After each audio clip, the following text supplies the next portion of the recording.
그래서 12절 말씀 한 절씩 교독하고 마지막 절 같이 읽도록 하겠습니다. 그때에 세례 요한이 이르러 유대 광야에서 전파하여 말하되 회개하라 천국이 가까이 왔느니라 하였으니 그가 선지자 이사야를 통하여 말씀하신 자라. 일렀으되 광야에 외치는 자의 소리가 있어 이르되 너희는 주의 길을 준비하라 그가 오실 길을 곧게 하라 하였느니라. 이 요한은 낙타털 옷을 입고 허리에 가죽띠를 띠고 음식은 메뚜기와 석청이었더라.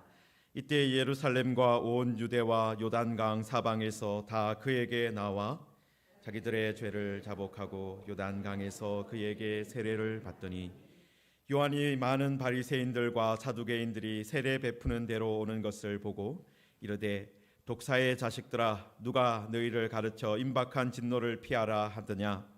그러므로 회개에 합당한 열매를 맺고 속으로 아브라함이 우리 조상이라고 생각하지 말라. 내가 너희에게 이르노니 하나님이 능히 이 돌들로도 아브라함의 자손이 되게 하시리라. 이미 도끼가 나무 뿌리에 놓였으니 좋은 열매를 맺지 아니하는 나무마다 지켜 불에 던져지리라. 나는 너희로 회개하게 하기 위하여 물로 세례를 베풀거니와 내 뒤에 오시는 이는 나보다 능력이 많으시니 나는 그의 신을 들기도 감당하지 못하겠노라. 그는 성령과 불로 너희에게 세례를 베푸실 것이요 손에 키를 들고 자기의 타작마당을 정하게 하사 알곡은 모아 곡간에 들이고 죽적이는 꺼지지 않는 불에 태우시리라. 아멘. 네, 우리 옆에 계시는 분들과 잠깐 인사하겠습니다. 참 감사합니다. 네, 우리 옆에 계시는 것만 해도 감사합니다. 이렇게 인사하겠습니다. 네, 오늘이 추수감사주일입니다. 추수감사주일에 다른 본문으로 말씀을 전할까 하다가 오늘 본문에도 추수에 관련된 내용이 나오더라고요. 그래서 이 말씀을 그대로 전하게 되었습니다. 여러분, 지난 주일에 천국이 회개하고 연결되어 있다 그렇게 말씀을 드렸습니다. 그러니까 날마다 회개하는 사람은 어떤 사람이에요? 날마다 회개하는 사람이 날마다 천국을 경험할 수 있게 되는 것입니다. 그리고 회개하지 않는 사람은 그렇게 되면 어떻게 됩니까? 그렇게 날마다 천국에서 멀어지는 사람이 되는 것입니다. 우리가 하나님께 머리를 숙일수록 하나님께서는 우리에게 우리의 머리를 들어라 그렇게 말씀합니다. 그런데 우리가 하나님 앞에서 나는 아무 잘못 없습니다 그렇게 할수록 너는 머리를 좀 숙여야 되겠다 그렇게 말씀하실 것입니다. 여러분, 우리가 하나님 앞에서 애통할 때 어떻게 해주신다고 말씀하셨습니까? 애통하는 자에게 하나님께서 위로해 주신다 하셨어요. 여러분, 그리고 세례 요한이 이 광야에서 말씀을 전했지만은 그 말씀이 예루살렘과 온 유대로 퍼져나갔다 했습니다. 그렇게 된 것은 무슨 까닭일까요? 그가 말씀만 한 사람이 아니라 그 말씀대로 살았던 사람이기 때문에 그렇습니다. 여러분, 지금 또 말씀을 잘 전하는 사람들 많이 있습니다. 그런데 그 말씀이 퍼져나가지 않는 이유가 무엇입니까? 그것은 말씀대로 사는 부분이 그만큼 줄어들었기 때문에 그렇습니다. 여러분, 지금 회개하라고 말하고 이 세례자 요한은 회개하는 삶을 살았습니다. 거친 낙타털 옷을 입고 광야에서 구할 수 있는 메뚜기와 석청을 먹었습니다. 여러분, 그도 제사장의 후손이었기 때문에 부드러운 옷을 입고 다닐 수 있었습니다. 좋은 음식을 먹으면서 회개하라라고 외칠 수도 있었습니다. 그런데 그렇게 부드러운 옷을 입고 좋은 음식을 먹으면서 회개하라고 외쳤다면 그의 메시지는 아무 울림이 없었을 것입니다. 여러분, 여기까지가 이제 지난주에 제가 전했던 말씀이고요. 여러분, 오늘은 저희들이 본문 안에서 감사할 제목들을 좀 찾아보려고 합니다. 여러분, 가장 먼저 감사해야 할 부분은 무엇입니까? 하나님께서 세례자 요한과 같은 선지자들을 계속해서 보내주고 계셨다라는 것입니다. 여러분, 수요 예배 때 저희들이 살펴보았던 본문이 누가복음 13장 34절인데요. 거기에도 이런 말씀이 있습니다. 암탉이 제 새끼를 날개 아래에 모음같이 내가 너희의 자녀를 모으려 한 일이 몇 번이냐. 여러분, 암탉이 이제 매라든지 이런 위급한 일이 닥치면은 날개를 펴서 새끼를 모아서 보호를 합니다. 여러분, 그것처럼 하나님께서 이스라엘 백성들을 모아서 보호하고 품어주시려고 했다라는 거예요. 그리고 그 일을 누구를 통해서 하셨다고 합니까? 바로 선지자들을 통해서 하셨다라는 거예요. 여러분, 그런데 이스라엘 백성들은 선지자가 오면은 별로 좋아하지 않았어요. 왜냐하면 선지자들은 무엇을 선포합니까? 세례자 요한처럼 회개하라고 선포를 하고, 너희들이 지금 문제가 있다라고, 잘못하고 있다고 선포를 했거든요. 여러분, 그런 이야기를 늘 선지자들이 하니까 이스라엘 백성들은 선지자가 오는 것을 그렇게 좋아하지 않았습니다. 여러분, 그런데 하나님께서 선지자들을 계속해서 보내셨던 이유가 무엇입니까? 경고하기 위해서입니다. 여러분, 그런데 경고가 울린다라는 것이 어떤 의미입니까? 경고가 울린다. 아직까지는 살 소망이 있다라는 거예요. 경고가 울린다는 것 자체가 아직까지는 소망이 있다라는 의미입니다. 여러분, 차에 보시면은 앞에 이제 계기판이 있잖아요. 여러분, 거기에 경고등이 켜질 때가 있습니다. 경고등이. 그것이 어떤 의미입니까? 지금 차에 어떤 문제가 생긴 것 같으니까 주의하라는 거예요. 조심하라는 거예요. 어떤 조치를 빨리 취하라는 의미입니다. 여러분, 지금 이 차를 운전하고 또 그 차에 타고 있는 승객들을 보호하기 위해서 경고를 보내는 거예요. 죽이기 위해서가 아니라 살리기 위해서 경고를 보내고 있다라는 것입니다. 여러분, 그런데 이스라엘 백성들이 하나님께서 보내신 선지자들을 어떻게 했습니까? 이 경고의 메시지가 뜰 때 어떻게 했습니까? 그냥 무시하고 계속해서 달려갔다라는 거예요. 자기가 하고 싶은 대로 그 전에 계속 했던 대로 계속 달려갔다는 것입니다. 여러분, 그 결과 어떻게 되었습니까?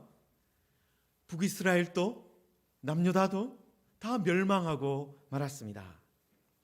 경고등이 들어왔는데도 불구하고 계속해서 그냥 직진해서 달려버리면 어떻게 되는 거예요? 돌이킬 수 없는 상태가 되는 것입니다. 엔진이 완전히 녹아버리는 그런 상태가 되는 거예요. 여러분, 선지자들은 경고등을 역할을 했습니다. 하나님께서 지금 암탉이 자기 새끼들을 기다려 품어서 보호하려는 것처럼 지금 자기 백성들을 부르고 있습니다. 돌아오라고 부르고 있습니다. 하나님의 날개 아래로 돌아오십시오. 그것을 선포했던 것입니다. 여러분, 이스라엘 백성들이 그때 해야 할 일은 멈추고 하나님의 날개 그늘 아래로 돌아가는 것이었어요. 가던 길을 멈추고 옛날 하나님이 주셨던 그 말씀의 길로 돌아가는 것이었습니다. 여러분, 이것을 전문적인 용어로 회개라고 하는 거예요. 여러분, 우리가 하나님께 감사해야 할 것은 가장 먼저는 무엇입니까? 하나님께서 세례자 요한 같은 그런 선지자들을 계속 보내셨었고, 지금도 말씀의 사역자를 통해서 그 일을 하고 계신다라는 거예요. 하나님께서 죄인들을 단칼에 심판해 버리시는 것이 아니라 선지자를 통해서, 말씀을 전하는 사람들을 통해서 계속해서 경고하시고 말씀하시고 돌이킬 수 있는 그런 시간과 기회를 주신다라는 거예요. 여러분 또 그리고 감사할 것이 무엇입니까? 하나님께서 선지자들만 보내는 것이 아니라 구원자를 보내신다라는 거예요. 여러분 자동차 사고가 나면 몰려드는 차들이 있습니다. 레카라고 부르는 군한차들이죠. 여러분 그뿐만 아니라 인명사고가 있으면은 구급차가 또 신고를 받고 달려옵니다. 여러분 경고등이 켜져서 경고를 했지만 또 그리고 그 주의를 그 경고등을 보고 조심을 했지만 그럼에도 불구하고 사고가 날 수 있습니다. 또 사고는 납니다. 여러분 그런데 그 다음부터는 알아서 하십시오. 그렇게 하면서 하나님께서 손 떼시는 것이 아니다라는 거예요. 여러분 3절에 보시면은 그는 선지자 이사야를 통하여 말씀하신 자라. 일러서되 광야에 외치는 자의 소리가 있어 이르되 너희는 주의 길을 준비하라. 그가 오실 길을 곧게 하라. 그런 말씀이 있습니다. 여러분 여기에서 세례자 요한은 이제 광야에서 외치는 자의 소리예요. 그런데 광야에 외치는 자의 소리로 끝이 아니다라는 거예요. 그 다음에 오는 분이 있다라는 거예요. 여러분 광야에 외치는 자의 소리는 왜 있었습니까? 그 뒤에 중요한 분이 온다라는 거예요.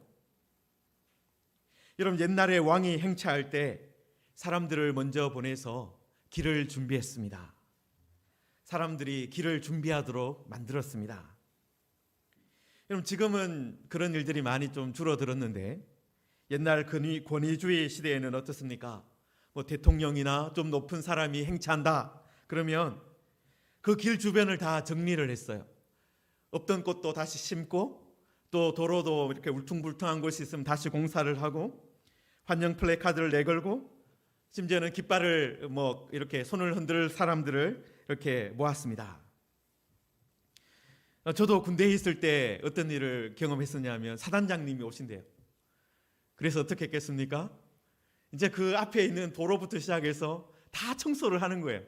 낙엽 하나 없도록 다 청소를 하고 정리를 하고 정작 사단장님이 오실 때는 어떻게 합니까? 모든 군인들은 다 숨어 있는 거예요. 아무도 보지 못하도록 너무 깨끗한 모습을 보여주도록 그렇게 했던 그런 기억이 있습니다. 왕이 그 다음에 중요한 사람이 오신다라는 거예요. 여러분 지금 세례자 요한은 선지자로서 경고등의 역할을 했습니다. 정신을 차리고 준비해야 된다. 그 말을 한 거예요. 그런데 그것이 그 메시지로 조심하라, 준비하라 그 메시지로 끝이 났나? 그것이 다냐? 그것이 아니라는 거예요. 그 다음에 구원자가 오신다라는 것입니다. 구급차와 군한차가 도착했다라는 것입니다. 주의 길을 준비하라. 그가 오실 길을 곧게 하라고 세례자 요한이 메시지를 전했는데 그것이 어떤 의미입니까? 선지자로 끝나는 것이 아니라 그 다음에 하나님의 나라인 왕이 친히 오신다라는 거예요. 하나님께서 죄인들을 그냥 두시지 않고 직접 오셔서 온전한 구원을 베푸신다라는 것입니다. 여러분 예수님께서 세례자 요한 다음에 오셔서 어떻게 하셨습니까? 친히 말씀을 가르치시고 귀신을 내쫓으시고 병자들을 고쳐주셨습니다. 여러분 그러면 그 일만 하셨다면 만약에 예수님께 오셔서 진리를 가르치시고 귀신을 내쫓아 주시고 병자들을 고쳐 주셨어요. 그런데 그것만 하시고 다시 돌아가셨다면 그 다음 세대는 우리 주님을 만날 수가 없잖아요. 여러분 그런데 그것으로 끝낸 것이 아니라 어떻게 하셨습니까? 세상 죄를 다 감당해 주셨어요. 죄와 사망을 십자가에서 다 처리해 주셨습니다. 십자가에서 모든 것을 다 이루어 주셨어요. 그래서 예수님이 이 땅에 계실 때 있었던 사람들만 예수님에 의해서 말씀을 듣고 병이 나음을 받고 구원을 받는 것이 아니라 그 십자가에서 죽으시고 다시 살아나시는 것 때문에 그 이후에 오는 모든 사람들이 예수 그리스도의 은혜를 같이 누릴 수 있게 되었습니다. 하나님께서 말로만 내가 너희를 사랑한다, 내가 너희를 구원하겠다 하신 것이 아니라 실제로 우리 하나님께서 사람이 되셔서 고난을 당하시고 죽음을 당하시고 우리 죄를 위해서, 우리를 위해서 다시 죽으시고 다시 살아나셨다라는 거예요. 여러분, 그것이 우리가 여기에서 찾아야 될 감사의 제목인 거예요. 여러분, 또 감사한 것이 무엇입니까? 여러분, 5절 6절에 보시면 이때에 예루살렘과 온 유대와 요단강 사방에서 다 그에게 나와 자기들의 죄를 자복하고 요단강에서 그에게 세례를 받았다라고 했습니다. 여러분, 지금 하나님께서 세례자 요한을 통해서 아주 한 가지 어떤 특별한 은혜의 방법을, 은혜의 방편을 보여주셨어요. 세례라는 은혜의 방편입니다. 여러분, 세례는 물 속으로 들어가는 거예요. 여러분, 그런데 물에 들어가면 어떻게 됩니까? 물에 들어가면 사실은 어떻습니까? 물은 물이고 죄는 죄잖아요. 여러분, 물은 몸을 씻는 용도로 사용합니다. 그렇지만 그 물은 사실은 어떻습니까? 마음을 씻을 수는 없어요. 여러분, 어떤 분은 자기 마음을 씻기 위해서 비누를 먹었다, 그런 글을 본 적도 있습니다. 그렇지만 그 사람이 아무리 비누를 아무리 몇 끼니마다 먹는다 해서 그 사람의 속이 깨끗해지는 것은 아닙니다. 여러분, 그런데 하나님께서 세례라는 어떤 방법을 통해서 죄를 씻어주겠다, 그렇게 약속하셨다라는 거예요. 하나님께서 우리에게 매우 어떤 특별한 은혜의 방편을 하나 주셨다라는 것입니다. 우리가 마음으로 죄를 지었습니다. 우리의 마음과 우리의 생각을 따라 우리의 몸이 죄를 지었어요. 그런데 그 죄를 자복하면서 하나님께 나오면, 그래서 세례를 받으면 죄를 사해 주신다라는 거예요. 여러분, 하나님은 우리의 연약함을 잘 아시는 분입니다. 여러분, 우리는 어떤 사람이에요? 우리는 어떤 것을 좀 경험해야 기억하는 사람입니다. 어떤 것을 직접 체험해야 기억에 남는 것이죠. 당신이 죄 용서함을 받았습니다. 그냥 말로만 하지 않고 어떻게 해주신 거예요? 그것을 몸으로 경험할 수 있도록, 직접 체험할 수 있도록 어떤 하나의 은혜의 방편을 주신 것입니다. 여러분, 우리 개역교회가 이 세례와 성찬을 하나님의 은혜의 방편으로 인정을 하는데요. 여러분, 성찬도 어떤 것입니까? 우리가 예수님께서 우리를 위해서 자기 몸을 주셨다, 피를 다 흘려주셨다, 새 언약을 맺어주셨다, 그것을 기념하는 것입니다. 여러분, 그런데 그것을 어떤 것으로 기억하는 거예요? 실제로 빵을 먹음으로, 실제로 포도주를 마심으로 기억하는 거예요. 우리가 예수님과 이제 하나 되었다, 연합되었다라는 것을 직접 포도주를 마시고 빵을 먹음으로 기억하는 겁니다. 여러분, 세례도요, 그냥 물을 머리에 조금 뿌리는 것으로 끝나는 그런 행사가 아닙니다. 여러분, 그 세례를 통해서 하나님께서 어떤 것이 이루어지게 하시는 거예요? 하나님의 은혜가 부어지게 하시는 거예요. 죄를 용서해 주시는 그 하나님의 은혜가 부어지게 하시는 거예요. 여러분, 세례자 요한 때는, 우리 지금은 개역교회에서는 그냥 물을 좀 뿌리는 것에서 끝나지만은 그때는 어떻게 한 것입니까? 요단강 안으로 들어갔어요. 물 속에 완전히 몸을 잠그었습니다. 여러분, 그런데 물 속에 들어가면 어떻게 됩니까? 숨을 쉴 수 없게 되지 않습니까? 숨을 쉬지 못하면 죽는 거예요. 여러분, 그래서 세례는 어떤 것을 의미합니까? 옛사람은 이 요단강에서 죽었다. 그리고 이 요단강에서 이 사람은, 죄를 자복한 이 사람은 다시 살아났다. 그것을 선포하는 것입니다. 그냥 죄를 조금 씻는 정도가 아니라 죄로 죽었던 사람이 완전히 죽고 여기에서 새 사람이 태어났습니다. 그것을 선포하는 현장이었습니다. 여러분, 우리가 이 본문에서 감사해야 할 제목이 여러 가지가 있는데요. 첫 번째는 하나님께서 선지자들을 보내주셨다라는 것이고, 둘째는 하나님께서 구원자로 친히 이 땅에 오셨다는 것이고, 셋째는 은혜의 방편인 이 세례를 통해서 죄 용서를 해 주신다라는 거예요.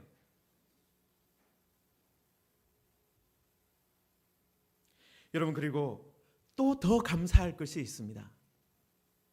9절에 보시면은 하나님이 능히 이 돌들로도 아브라함의 자손이 되게 하시리라 하셨습니다. 여러분, 하나님은 돌들로도 하나님의 아브라함의 자손이 되게 할 수 있다. 얼마나 감사한 말씀입니까? 여러분, 그 당시에 사람들은 어떻게 생각했습니까? 신의 은총을 입으려면 특별한 사람이 되어야 한다. 그렇게 생각을 했어요. 황제나 황제의 가족으로 태어나야 한다. 그렇지 않으면 적어도 자유민으로는 태어나야 하는 것 아니냐. 그런 사람들을, 어떤 황제나 어떤 특별한 사람들과 관계 있는 그런 사람들과 가까운 사람들, 그런 사람들을 향해서 신의 은총을 입은 사람들이다. 그렇게 생각하고 말을 했습니다. 여러분, 로마 사람들은 그렇게 생각했다면 유대인들은 어떻게 생각했습니까? 신의 은총을 입으려면, 하나님의 은총을 입으려면 아브라함의 자손으로 태어나야 한다. 그렇게 생각했습니다. 구원과 하나님의 복이 출신으로 정해지는 그런 시대였습니다. 여러분, 그런데 세례자 요한이 뭐라고 말합니까? 하나님은 돌들로도 아브라함의 자손이 되게 하실 수 있다. 불가능해 보이는 사람도 하나님의 백성으로 만들어 주신다라는 거예요.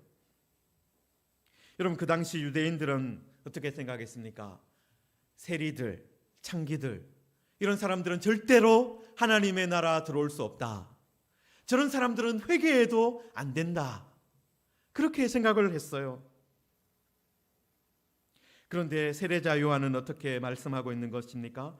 그런 사람도 하나님께서 용서해 주시고 새롭게 해 주신다라는 거예요. 그런 사람도 아브라함의 자손이 되게 하신다라는 거예요. 특별한 신분으로 태어나지 않은 노예도, 헬라말을 할 줄 모르는 야만인들도 예수 그리스도 안에서 하나님의 백성이 되게 하신다라는 거예요. 여러분, 그래서 우리들이 감사하고 노래해야 할 제목이 무엇입니까? 하나님은 지금 또 돌들로도 아브라함의 자손을 만들어 가신다라는 거예요. 여러분, 사실 우리들도 어떻습니까? 우리들도 아무것도 아니지 않습니까? 우리도 죄인이지 않습니까? 그런데 하나님께서 그런 죄인들을 하나님의 자녀로 만들어 주십니다. 새 생명을 주신다라는 거예요. 여러분, 그리고 하나님은 어떤 분이십니까? 추수하시는 분이세요. 추수하시는 분이세요. 우리가 오늘 추수감사 찬양을 부르면서 하나님께서 알곡을 모아 곡간에 드린다, 그 내용을 노래했었는데요. 여러분, 12절에도 보시면은 손에 키를 들고 자기의 타작마당을 정하게 하사 알곡은 모아 곡간에 드리고 죽정이는 꺼지지 않는 불에 태운다, 그렇게 하셨습니다. 여러분, 그런데 추수를 그냥 바로 하시는 것이 또 아니에요.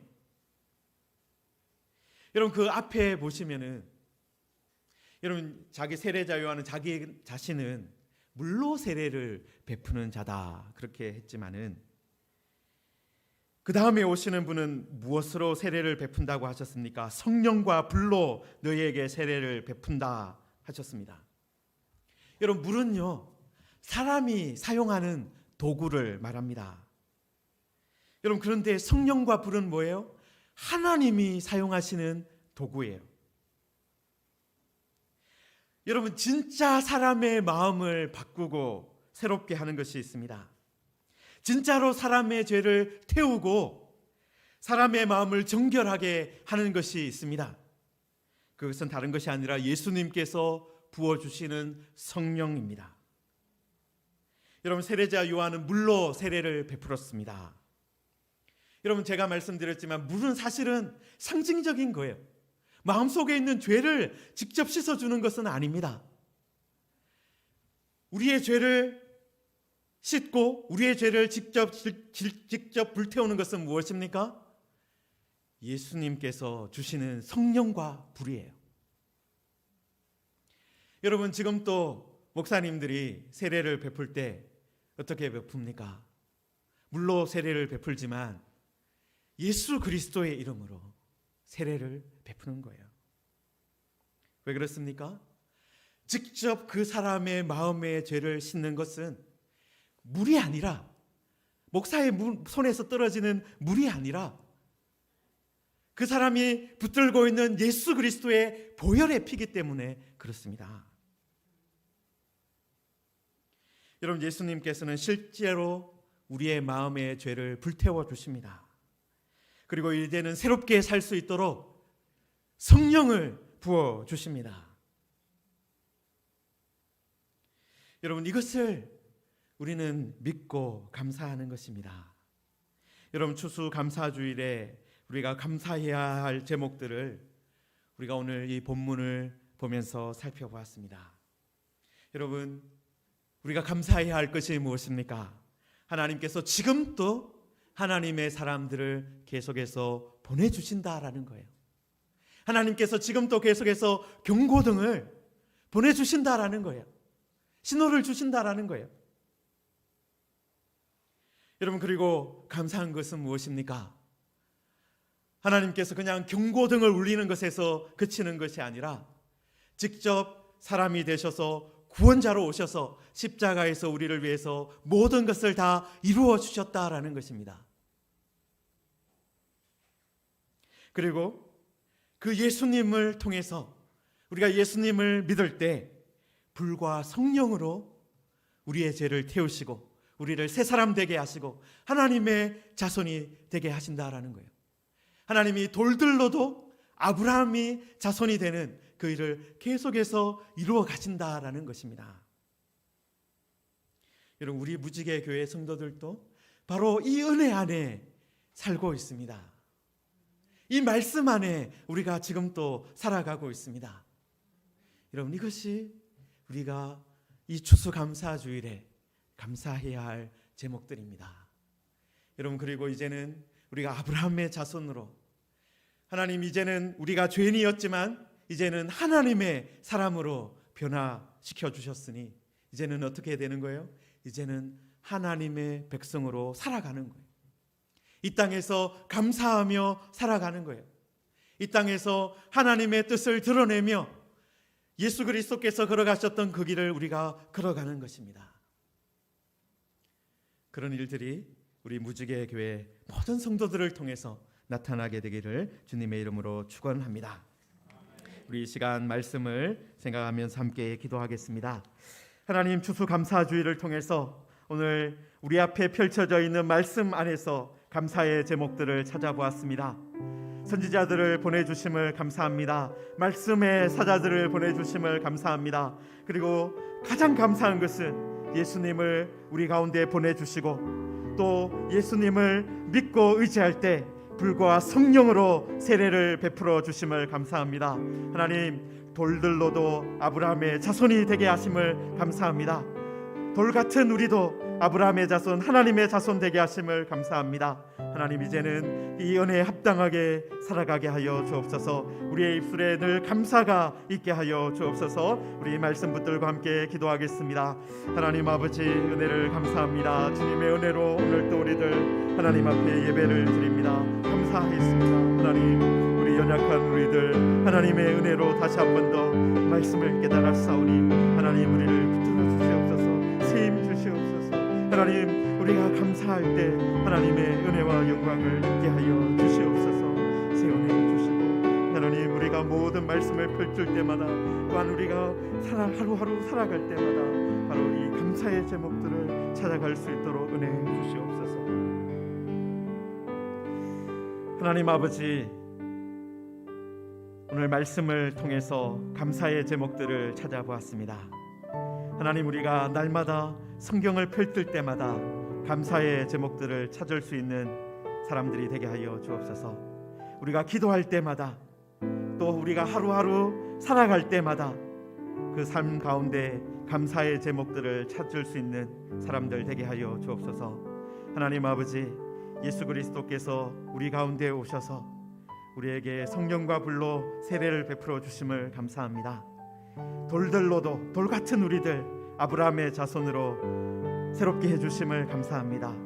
이제는 하나님의 자녀답게 살아가게 하시고 또 그 가운데 살아가면서 하나님의 은혜를 늘 입을 수 있게 하여 주옵소서. 예수님의 이름으로 기도하옵나이다. 아멘.